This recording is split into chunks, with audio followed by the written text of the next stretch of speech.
Rise Against, backstage at Riot Fest. Hey, Howdy. buddy. Yeah. Welcome. It's good to be here, yeah. So the last time I saw you was actually a career highlight for me. When you popped out on stage at Picnic Oh, yeah. with Tom freaking Morello. Yeah. And then I ended up, I don't know how this happened, I finagled my way onto the stage and sang Power to the People with you guys. That was awesome. I remember that, yeah. You were up there. We were up there with a few people.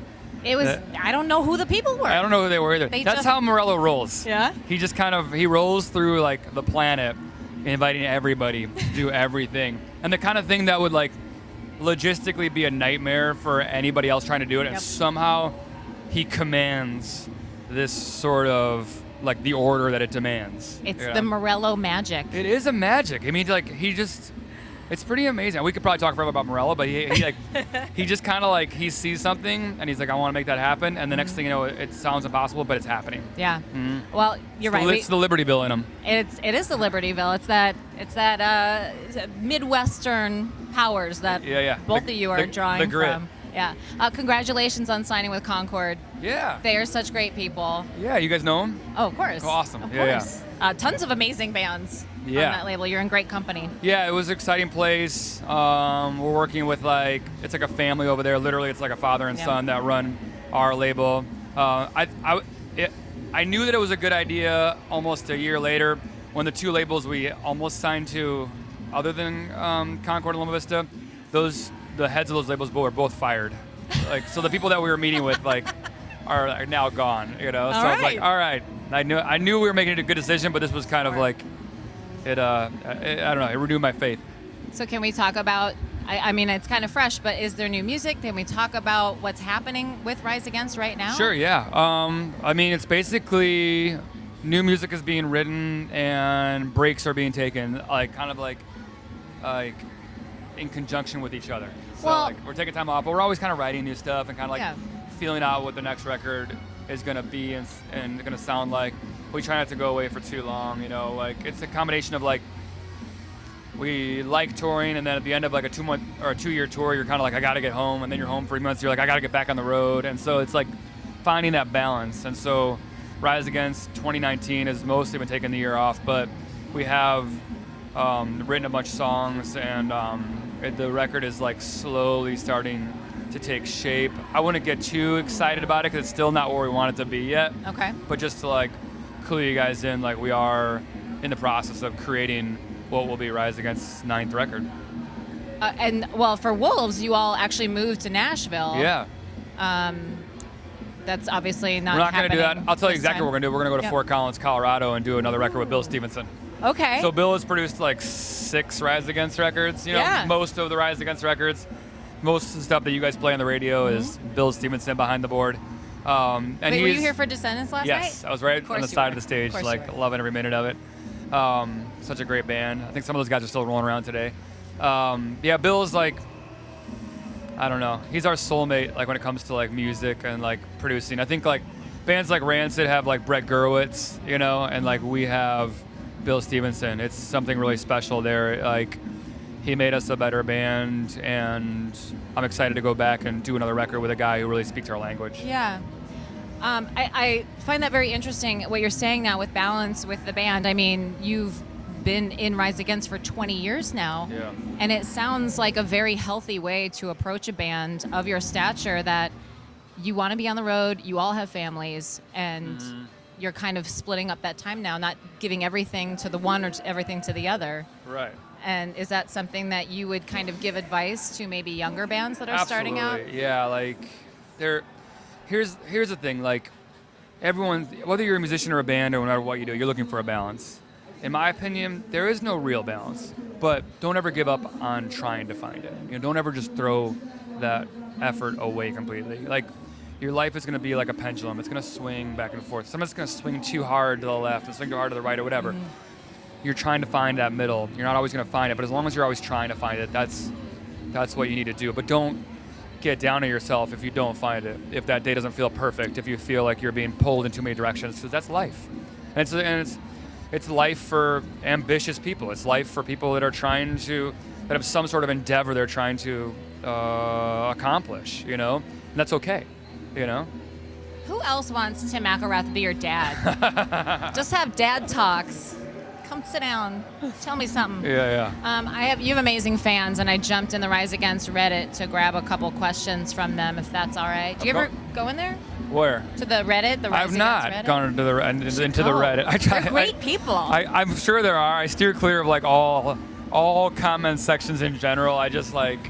Your life will be better if you don't ever read the comments. That is very true, but just know that these are great people, yes, and they're your please. people. No, I'm happy to hear it. So Zombesm wants to know if you're ever releasing some of the solo work from the revival tour that you were doing. Oh, yes, I would love to. I don't have a good excuse for not doing that except for like sheer procrastination, and that Rise Against is kind of like a bulldozer that steamrolls over my calendar most of the time. And again, it goes back to that balance, you know what I mean? Like I'm nervous to take on something that I can't commit to fully. Sure. But those were songs I just couldn't keep inside me, and I was happy to go out with Chuck and those guys. And I find out that people like know them and love them, you know, because I really only played them on a tour and then I kind of went away. And so yes, that comments like that, keep them coming because they encourage me, and I want to get that out there. That tour was very special. It was very intimate. So yeah, I learned a lot about just like touring and like other singer-songwriters, and you know what it's like to walk out onto a stage without the support of like giant Marshall half stacks, you know. You feel a little bit naked? Yeah, you can't just scream, you know, into a microphone and expect everyone to know what you're doing. It's a little more jarring when you're like in a small club somewhere. Definitely. I mean, I say definitely like I know. I don't know. You entertain too, so you know how it is.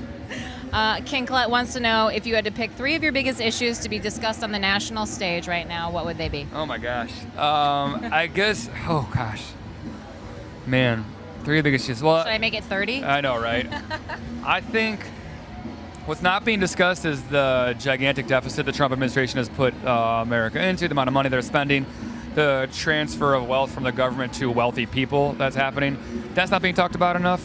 I like that the environment seems to be being talked about enough, or not enough, but like it is being talked about, which is exciting. That's something that should, like, we're a band where we spend just as much time in America as we do outside of America, and so it's interesting to spend time in countries, and by countries I mean every other country, where climate is not an issue they debate. You know, the rightest of the right wing in Germany knows that climate change is an issue, and if anybody from the right in Europe or Canada or Australia campaigned on this issue that climate change is fake, they wouldn't win with their own like right-wing voters. They wouldn't even win. If they campaigned on we're going to take universal health care away from Europe, they wouldn't win. You know, the rest of the world has kind of figured out a little bit of that balance that we talk about, and it's not perfect because things aren't perfect, but it's amazing to I feel very lucky to spend time in places that have, you know, figure out the evolution of societies and civilization and politics and figure out how they can work. You know, we're the only country, or one of the countries that has something like a Second Amendment, and people need to ask themselves whether that makes us safer or less safe. If you were having a baby tomorrow, where's the safest place you could raise that baby, and is it the country you live in? Those are questions we should be asking ourselves. Definitely. Yeah. Okay, McIlrath wants to know some of the most important songs to you throughout your discography. I feel like this is a very loaded question. In terms of subject matter, is there a song that you play now that really just hits you in the gut? Yeah, like God, there's a few. I feel like People Live Here was written in like the wake of one of those mass shootings, you know, and I don't remember which one because there are so many now. Yeah. That it was like this exasperated sigh of like exhaustion and like, what do you do? What do you write? How do you move on with your day? Like this just happened. I think about that stuff when I'm playing that song. Songs like Make It Stop, September's Children, that song has kind of taken on a life of its own. You know, I wrote it as like a document of what was happening at that moment in America, which was like 6 years ago. And it's sad that moment is still kind of happening, but people are finding the song and identifying with it. And so playing that song, it's like easy to kind of get choked up if if you're thinking too deeply enough about it.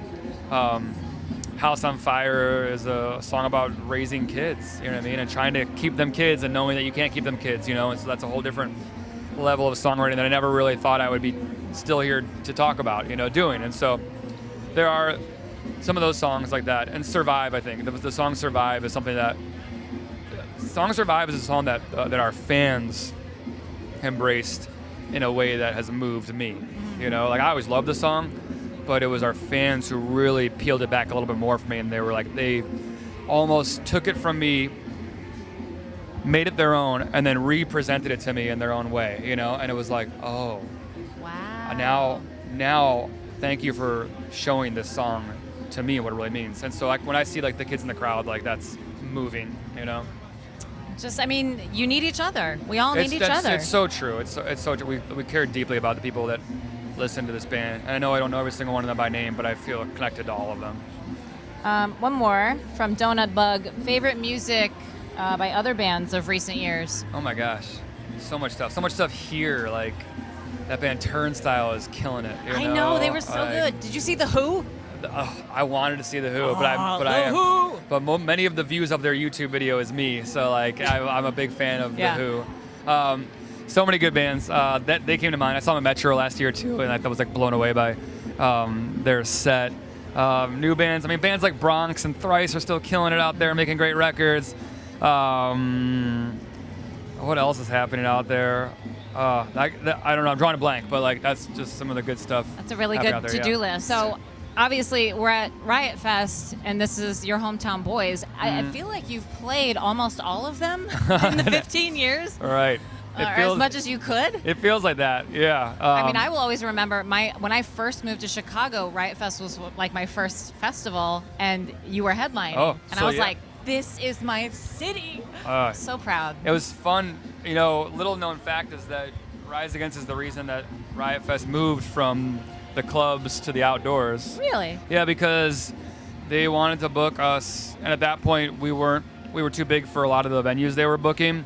And so our booking agent, who is now actually a partner in the whole Riot world, because she believes in this whole thing too, she told Mike, she was like, okay, like Rise wants to do it too, but you're gonna have to take it outside if you want to do it.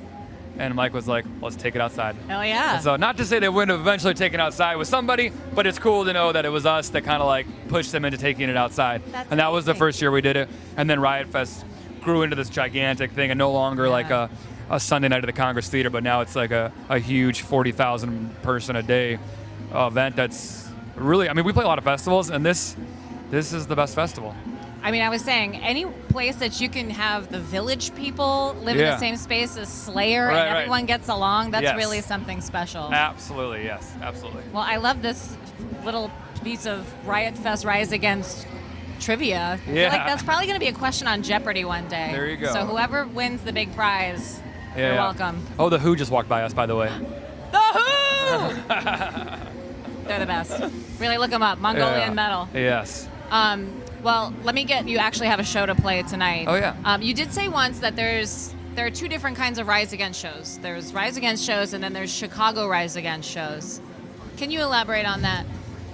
Yeah. There's an electricity in this city, and this is the city that kind of, like this city shaped our band. I don't think we'd be the same band if our band started in Hollywood or the East Coast somewhere or anywhere else. Like, this city has embraced us, it has protected us, it has given us the confidence to take what we do around the world, and so we come back to it. And even though the fans that were there like on day one might not be the fans that are here today, or like somebody's seen Rise Against for the first time tonight, there's something that we feel very proud to be connected to this city and have Chicago and Rise Against be somewhat synonymous with each other. And so this is our turf, you know what I mean? This is like where we feel at home. This is where, I don't know, like there's nowhere like Chicago. I mean, it's the greatest city in the world, and like I've seen a lot of the cities, and I still live here, you know, Joe still lives here. This is still our home, and it's always cool to bring these songs home. Well, I'm so glad you're here. Yeah. Cannot wait for our the pleasure. show tonight. From a punk house in Albany Park to now, Tim McIlrath, Rise Against.